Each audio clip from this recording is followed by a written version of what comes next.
Hello, my name is Kayla Christian, and I'm here to present Our Tree Named Steve.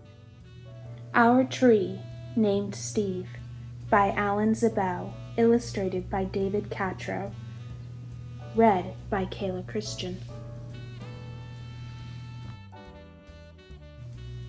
Dear kids, a long time ago, when you were little, Mom and I took you to where we wanted to build a house for us to live in. But in order to build there, men had to come and clear the land. I remember there was a tree, however, that the three of you couldn't stop staring at. Adam thought it was crying, Lindsay said it looked nervous, and Sari, who was only 2 years old, couldn't pronounce the word tree and called it Steve. I love you, Steve, she kept saying, and then Adam and Lindsay started saying it. And before long, Mom and I got the hint and asked the builder to please save Steve. The day we moved in, Steve was there to greet us.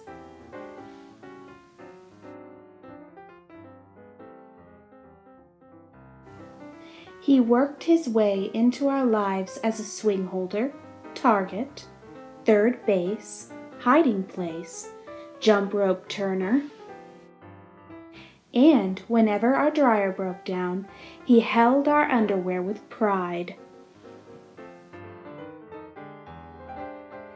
Yes, right there in the center of our yard, this weird-looking tree grew to become the center of our outdoor life. Through all our barbecues, campouts, dance parties, or when Adam and Lindsay started getting crushes on the Simon kids next door, Steve adjusted to our every need. And it wasn't always easy standing tall through snowstorms in the winter. Or when Uncle Chester napped in the hammock, couldn't possibly have been fun, not to mention the time that the sewer overflowed and Steve sucked up all the smelly water before it drowned Kirby. Then got so sick himself that the tree doctor had to give Steve a haircut that made him look like a big thumb. Through the years, Mom and I have tried to show you in a world full of strangers the peace that comes with having things you can count on and a safe place to return to after a hard day or a long trip.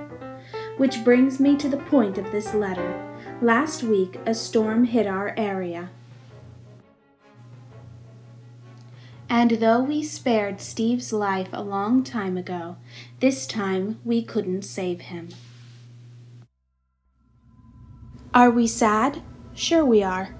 But even in his final moments, when he could have fallen on our house, Sari's swings, Kirby's house, or Mom's garden, Steve performed his last trick and protected all of us to the very end, and friends like this are hard to find.